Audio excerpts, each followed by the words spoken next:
السلام عليكم، كنتمنى تكونوا بافضل الاحوال ان شاء الله وبصحه جيده.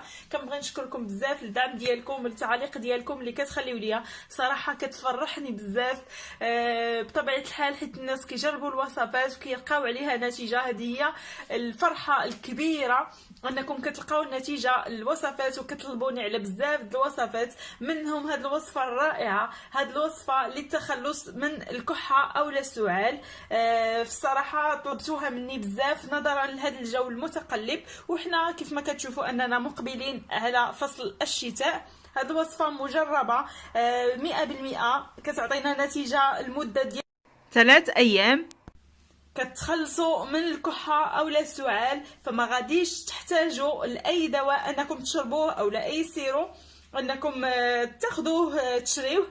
فهاد الوصفه هذه غادي تهنيكم كيف ما قلت لكم من هاد الناحيه، بمكونات كيف ما غادي تلاحظوا معايا في الفيديو، فمكونات جد طبيعيه وكيعطيونا نتائج رائعه ومكونات صحيه بطبيعه الحال. فغادي نقول لكم تبعوا معايا الفيديو حتى الاخر هكا باش تشوفوا طريقه الاستعمال وطريقه التحضير. فما تنساوش تبارطاجيو الفيديو مع الناس اللي كتعرفوه هكا باش كلشي يستافد وتعم الفائده. بقاو معايا وتبعوا معايا الفيديو حتى الاخر. فبالنسبه للمكونات ديال هذه الوصفه كيف ما غادي تلاحظوا معايا، فغادي نحتاج هنايا الكمون البلدي بطبيعه الحال كيف ما كتشوفوا. فالكمون هنايا فهو مدقوق على اليد اولا مطحون، ما تشريوش هكا الكمون ما يكونش مطحون على اليد، يعني تحضروا عليه. كيف ما كتشوفوا الكمون البلدي فهو رائع رائع رائع للتخلص من الكحه او السعال. فوصفه طبيعيه وكتعطينا نتيجه من اليوم الاول، ومده 3 ايام فكتهناو من الكحه المزمنه او السعال. في الصراحه هذه الوصفه رائعه، كتعطينا نتائج زوينه بزاف، وهي معتمده عندنا هكا في فصل الشتاء ملي كيكون البرد ولا شي حاجه، فضروري الواحد كيضربوا البرد، ضروري كتجيه الكحه. فهي معتمده عندنا، هي والوصفه ديال اللفت اللي كنت حضرت معاكم. انا نخلي لكم اللين ديالها في صندوق الوصف باش هكا اللي باغي يديرها حتى هي راه سهله كما كتشوفوا. وهنايا عندي زيت الزيتون، ما غاديش نستعملو بزاف، واحد القطرات من زيت الزيتون كما كتلاحظوا معايا. فهنا غادي ناخذوا واحد الطبيصيل بحال هكا، غادي ناخذوا هنايا تقريبا ملعقه من الكمون، وغادي ناخذوا بالنسبه لزيت الزيتون فغادي ناخذوا واحد الكميه، غادي نخلطوا، وديك الساعه حنايا عندنا ميزانه. انا غادي نوريكم القوام كيفاش غادي يكون.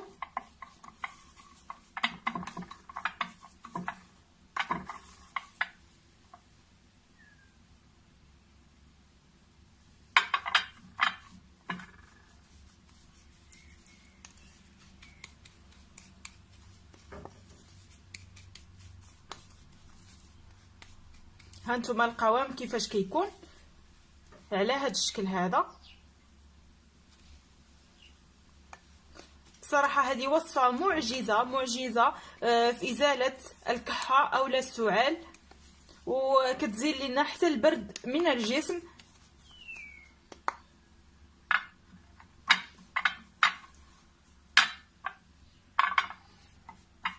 بالنسبه لهذه الوصفه هذه فغادي نستعملوها كل ليله في ذاك الوقيته ديال مده 3 ايام، غادي نستعملوها من الليل يعني غادي نكونوا في البلاصه ديالنا. ملي كنكونوا غادي نعسوا في البلاصه ديالنا خصنا نكونوا سخانين، يعني مغطيين لابسين مزيان سخانين. عاد كناخذوا واحد الملعقه تكون ممتلئه، ملعقه تكون ممتلئه.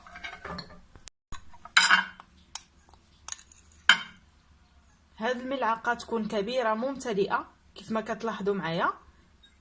الا كنتو غديرها لوليداتك فيمكن ليك انك تضاعفي الكميه، فكتاخذوا واحد الملعقه عفوا كيف ما قلت لكم كبيره، وكتاكلوها ديك الساعه كتشربوها من الاحسن ما تضيفوش عليها الماء من ملي تاكلوها هكا، ما تزيدوش الماء باش هكا تخليوها دير المفعول ديالها.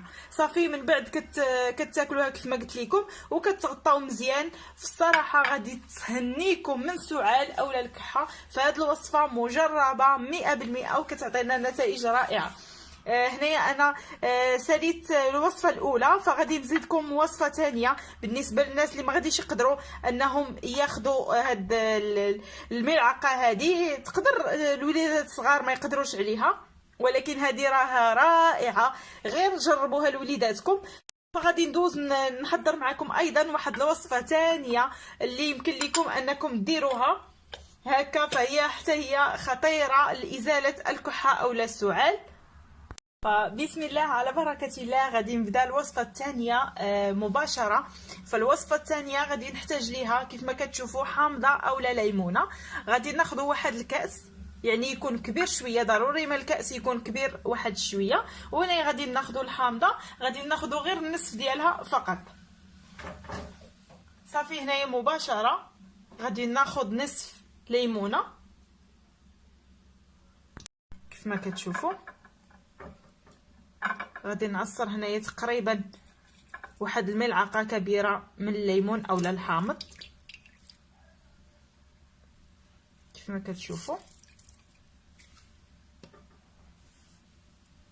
غادي نزول هاد البذور على هاد الشكل هذا.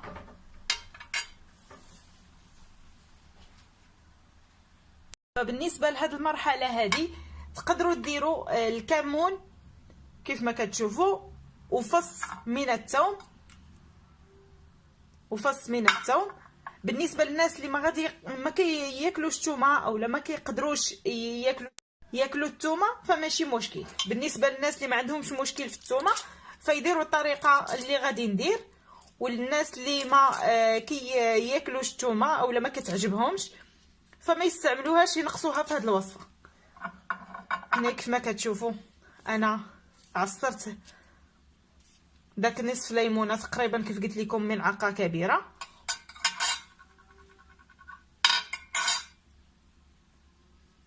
وبالنسبه للثومه ديالي غادي نقطعها على هذا الشكل.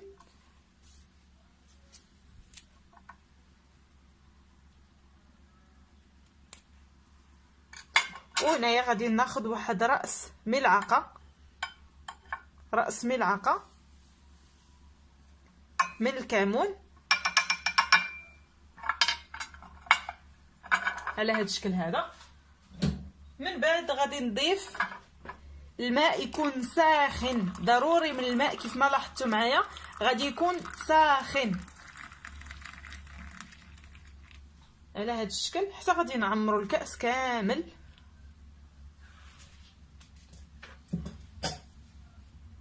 وكنغطيو عليه بطبيعه الحال، خصنا ضروري اننا نغطيو عليه. كنخليو الماء ديالنا حتى كيدفى، يعني ملي كيكون ساخن حتى كيدفى لينا وكياخذ هاد المكونات المفعول ديالها في داك الماء.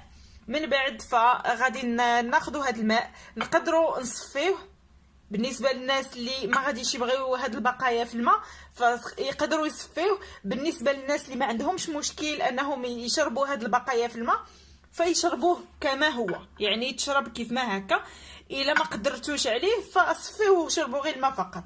هاد الوصفه رائعه رائعه رائعه بامتياز، كتعطيكم نتيجه هائله بحالها تقريبا بحال الوصفه الاولى. حتى هي المده ديال المفعول ديالها فهي غادي تعطيكم نتيجه المده ديال 3 ايام. والنهار الاول غادي يبان لكم الفرق، اكيد غادي يبان لكم الفرق ملي غادي تشربوا كيف ما قلت لكم نفس طريقه الوصفه الاولى. كتشربوه هكا في الليل ملي كتبغيو تنعسوا، كتكونوا مغطيين بطبيعه الحال، ما تكونوش غادي تنوضوا مره اخرى، يعني تشربوه وتنعسوا. هنايا بالنسبه لهاد الكاس ملي غادي تشربوه غادي تزيدوا عليه ملعقه من زيت الزيتون، يعني غادي تاخذوا كيف ما قلت لكم ملعقه، تعمروا ملعقه من زيت الزيتون وغادي تشربوها من بعد هاد الكاس هذا. من بعد ما كتشربوه صافي وغادي تنعسوا، والغد ليه غادي تلاحظوا الفرق، غادي تلاحظوا واحد الفرق رائع رائع رائع فيكم. فكنتمنى ان الوصفه ديال اليوم تنجح معكم وتكونوا استفدتوا منها. الى عجبكم الفيديو ما تنساوش تبارطاجيوه وتشتركوا في القناه بالنسبه للناس اللي اول مره غادي يشوفوا القناه ديالي. فكنقول لكم ما تنساوش الاشتراك والضغط على زر الجرس هكا باش يوصلكم كل جديد. دابا غادي نقول لكم بسلامه عليكم حتى الفيديو القادم ان شاء الله. تبقوا على خير. بسلامه عليكم.